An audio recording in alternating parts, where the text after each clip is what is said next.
Assalamualaikum warahmatullahi wabarakatuh.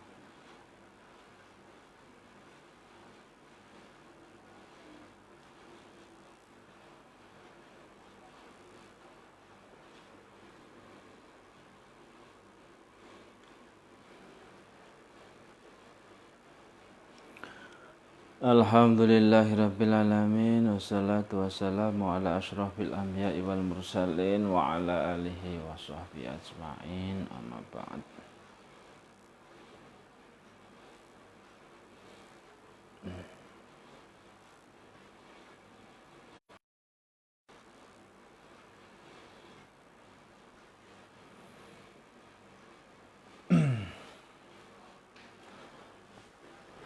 Bismillahirrahmanirrahim.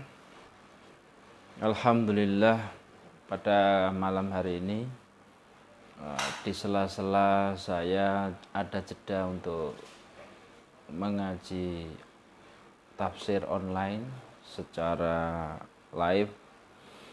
Alhamdulillah, pada malam hari ini saya ingin memberikan beberapa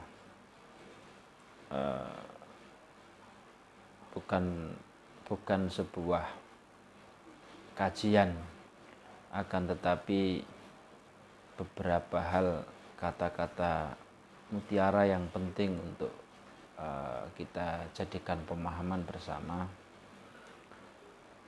Yang pertama, bahwa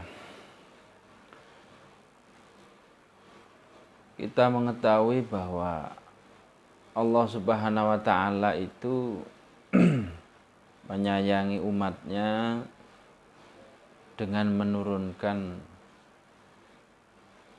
para nabi, para rasul kepada manusia. Akan tetapi likulli ja'alna syir'atan wa minhaja. Likulli ja'alna minkum syir'atan wa minhaja itu maksudnya setiap nabi itu membawa syariat, risalah sendiri-sendiri yang sesuai dengan umatnya. Adapun Nabi Muhammad SAW ini diutus oleh Allah untuk menjadi nabi akhir zaman, nabi penutup yang memang diperuntukkan rahmatan lil alamin, yang memberikan rahmat kepada seluruh alam. Ini dikandung maksud bahwa Nabi Muhammad mempunyai keluasan jangkauan,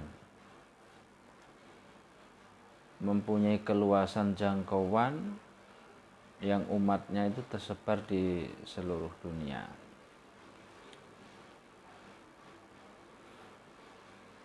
Adapun yang ingin saya sampaikan, agama Islam itu 3 in 1, bukan trinitas.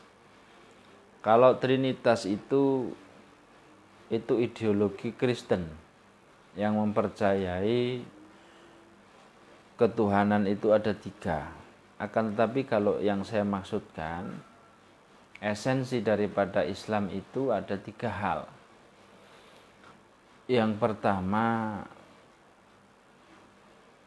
dari Islam itu adalah tauhid, kemudian syariah, kemudian yang saya maksudkan adalah jalan tasawuf.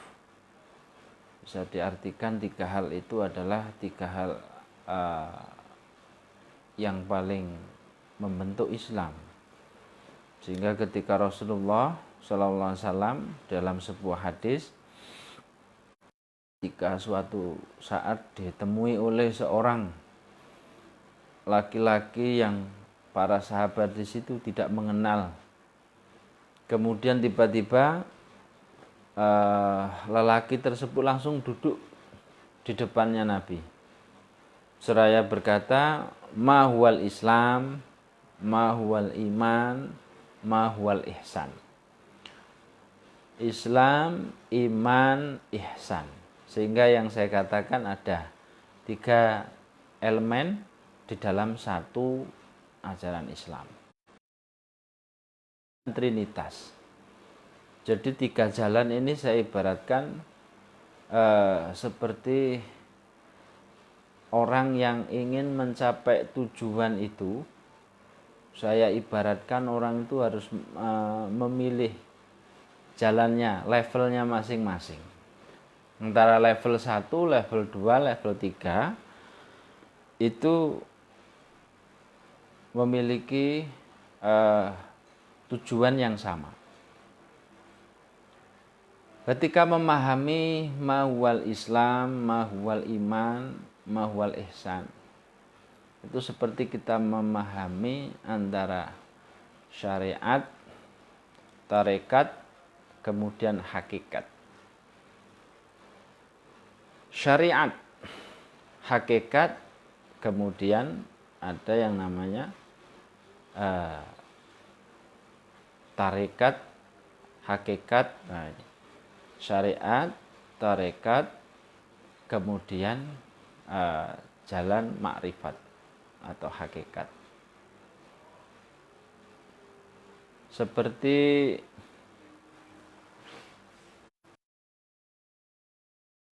Islam itu apa? Islam itu yang dikatakan Islam syariat. Syariat itu dari kata syari'un.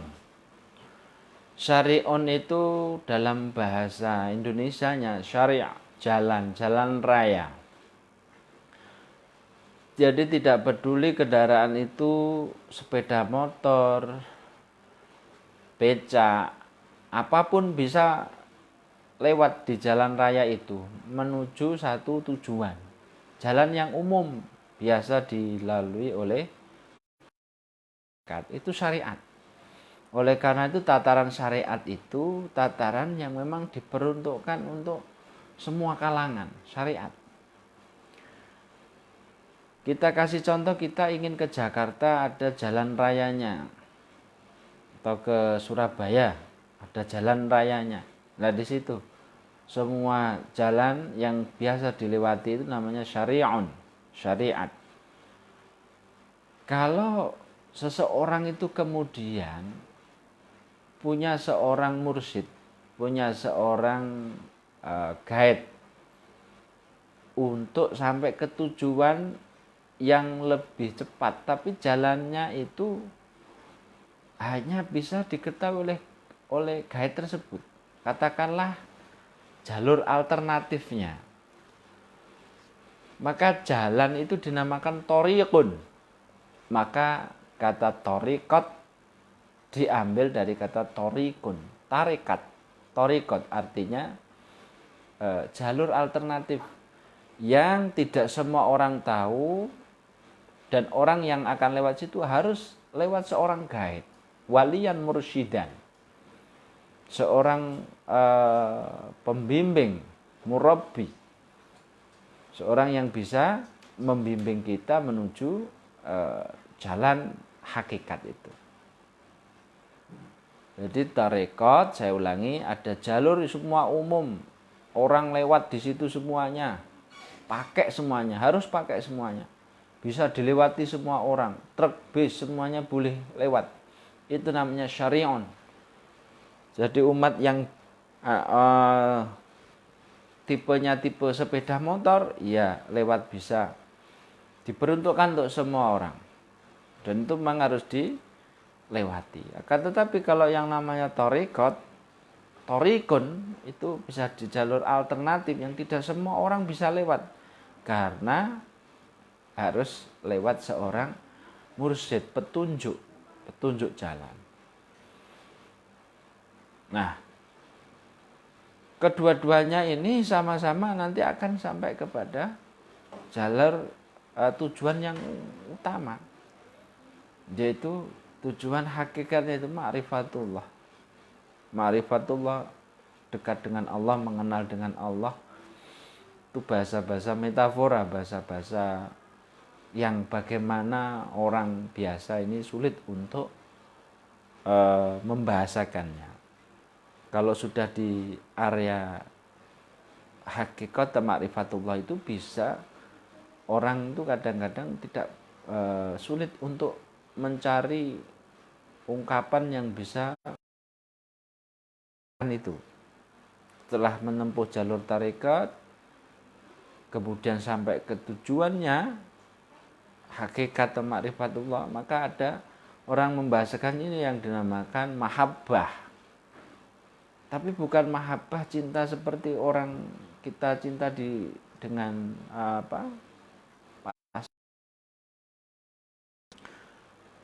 sampai kebingungan yang membahasakan ini. Ada yang membahasakan ini makomnya ar-roja, ada yang membahasakannya tadi ma'rifat billah ar-roja al-haya dan lain sebagainya. Semua itu hanyalah ungkapan-ungkapan untuk mewakili perasaan yang ada pada saat itu.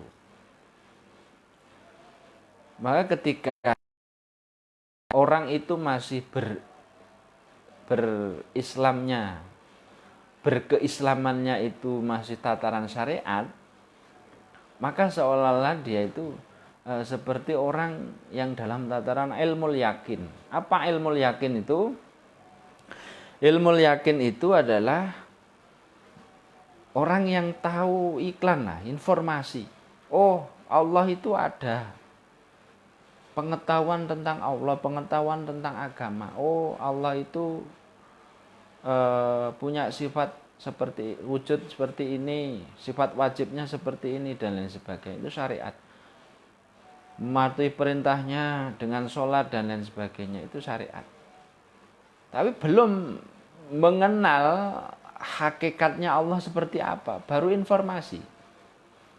Kalau orang itu meningkatkan dirinya tidak hanya cukup dari ilmu yakinnya atau syariat itu sama dengan ilmu yakin, maka dia akan menemui makom yang kedua, makom tarekat itu yaitu makom ainul yakin. Ainul yakin itu orang sudah mulai merasakan tujuannya lewat tarekat itu merasakan yang namanya ainul yakin. Ainul yakin itu keyakinannya itu sudah bukan hanya pada tataran ilmu saja, bukan pada tataran informasi saja, akan tetapi sudah dipraktekkan, sudah benar-benar dekat. Ibaratnya kalau sholat itu bukan hanya gerakan ibadah yang dimulai dari niat takbiratul ihram ditutup dengan salam, bukan. Akan tetapi yang dinamakan ainul yakin itu dengan sholatnya itu sudah tanha anil fahsya iwal munkar. Jadi dengan sholatnya itu memang betul diresapi. Jadi inna sholata tanha anil fahsya iwal munkar. Kalau batalnya sholat dalam tataran syariat itu hanya karena orang misalkan buang angin, membatalkan wudhu misalkan. Tapi kalau dalam tarekat bukan hanya itu, bukan yang sifatnya hanya dari segi syariat saja, tapi kebersihan hati yang harus dicapai oleh orang yang ingin sholat. Maka membersihkan hati, kalau syariat membersihkan sesuatu yang sifatnya zahiriyah, maka ketika orang itu mengenal tarekat atau ainul yakin, maka dia yang dididik dalam dirinya, didisiplinkan dalam dirinya adalah pembersihan hati, pembersihan jiwa, tazkiyatun nufus. Maka ketika itu sudah berhasil dicapai oleh seorang salik, orang yang bertarekat, orang yang mendekatkan dirinya kepada Allah, maka dia akan mengenal yang namanya hakikat. Apa itu hakikat? Itu dari hakul yakin. Jadi ada ilmu yakin, ainul yakin, ada hakul yakin. Wal Islam, mahwal iman, mahwal ihsan. Yang ketiga ini ihsan. Ihsan itulah puncak daripada makom orang itu Allah. Apa itu ihsan? Definisinya di dalam hadis, ihsan itu anta'budallah ka'annaka tarahu fa ilam takun tarahu fa innahu yaraka. Seakan-akan engkau menyembah Allah itu seakan-akan engkau melihat Allah. Meskipun engkau tidak bisa melihat Allah, fa innahu yaraka, maka sesungguhnya dia Allah itu melihat engkau. Jadi seolah-olah kalau sudah mencapai hakikat itu akan makrifat. Seolah-olah kita itu melihat segala sesuatu itu langsung kepada Allah. Qobah selalu diawasi oleh Allah Subhanahu wa taala. Jadi orang pencapainya kalau sudah ihsan atau hakul yakin, ada ilmul yakin, ainul yakin, ada sudah hakul yakin, maka hakikat dari sebuah keyakinan itu sudah ada pada dirinya, melekat. Sehingga orang itu membahasakan keadaannya itu hilang. Yang ada hanya Allah, itu hanya bahasa-bahasa metafor saja. Kalau hakikat dia di dunia ini ya masih wujud ada, tetapi pikirannya, hatinya, perasaannya itu sudah, dunia ini sudah tidak ada. Yang ada hanyalah Allah Subhanahu wa taala. Sehingga dunia, mengeluarkan dunia dari hatinya, mengeluarkan dunia dari pikirannya, yang timbul adalah kekosongan itu diisi oleh Allah, nurullah, yaitu hakikat Allah Subhanahu wa taala. Oke, baik para pemirsa sekalian, para penyimak, atau lebih jelasnya begini, yang dinamakan mahwal Islam, mahwal iman, mahwal ihsan, atau 3 in 1, Islam 3 in 1 itu. Kalau Islam itu saya umpamakan ilmu yakin tadi seperti orang melihat televisi. Katakanlah di televisi itu ada iklan. Iklannya mengatakan kalau Anda sakit kepala, maka minumlah Paramek misalkan. Obat sakit kepala Paramek. Oh, di dalam pengetahuan kita, oh ternyata yang menyembuhkan kepala kita, sakit kepala kita itu, oh obatnya ternyata Paramek, obat sakit kepala. Itu di iklan. Kita belum ngerti itu, obatnya di mana belum ada, hanya pengetahuan informasi saja. Itulah Islam, itulah ilmu yakin. Kalau orang itu tidak hanya sebatas tahu saja, hanya ilmu yakin, orang itu kemudian pergi ke toko obat, ke apotik membeli obat tersebut, kemudian dipegang di tangan, maka itu namanya ainul yakin. Oh, ini yang namanya Paramek itu obatnya ini, sudah dipegang. Itulah tarekat. Tujuannya adalah untuk langsung kepada ainiyahnya, barangnya sudah digenggam, perasaannya dekat dengan Allah itu digenggam. Nah, kalau itu semuanya sudah berhasil dilewati, orang tersebut ikan yang diiklankan itu ya benar. Yang namanya Paramek itu menyembuhkan kepala, kemudian obat yang dibeli itu dipegang, kemudian dibuka, kemudian diminum. Lalu setelah diminum dirasakan sakit kepalanya hilang. Oh benar, ternyata benar, hak. Nah itulah yang dinamakan hakul yakin. Jadi alangkah luasnya dimensi keagamaan kita, agama Islam itu luar biasa. Kita mau bicara dari tataran fikih, bicara tentang syariat, hukumnya, sangat luas sekali. Belum sampai di situ kita mempelajari tentang akhlak tasawufnya. Kita mempelajari orang yang belajar untuk mendekatkan dirinya kepada Allah, membersihkan hatinya atau tazkiyatun nufus. Maka yang diambah jalannya atau yang sedang dijalaninya adalah thariqah. Thariqat itu jalan, tapi bukan jalan raya, jalan yang ada guide-nya, jalur alternatif, jalur istimewa, jalur khusus. Kalau kemudian orang itu sudah sampai ke tujuan, maka akan mengenal ma'rifatullah, mengenal hakikatnya Allah. Demikian kajian pada malam hari ini, kajian singkat kita. Semoga kita semuanya senantiasa diberikan maunah, bimbingan oleh Allah Subhanahu wa taala. Apa yang kita lakukan semuanya diridhoi oleh Allah Subhanahu wa taala. Sekian, kurang lebihnya saya mohon maaf.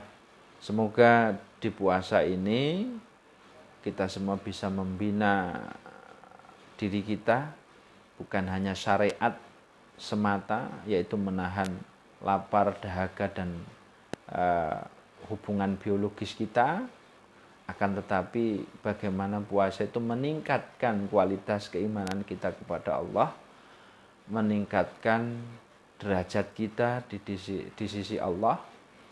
Inna akramakum indallahi atqakum, karena yang kita tuju adalah Allah. Kemuliaan itu diukur dari tingkat ketakwaan kita kepada Allah Subhanahu wa taala, bukan hanya menahan lapar, dahaga saja, tetapi juga hati dari dosa, kemudian segala hal yang membatalkan pahala kita. Semoga apa yang saya sampaikan memberikan manfaat kepada kita semuanya, dan apabila yang saya sampaikan ini ada kekurangannya atau ada hal yang salah, semoga diampuni Allah Subhanahu wa taala dan diberikan keluasan ilmu yang barokah. Terima kasih. Saya akhiri. Wa'alaikum minkum. Wassalamualaikum warahmatullahi wabarakatuh. Sampai berjumpa pada episode selanjutnya. Assalamualaikum.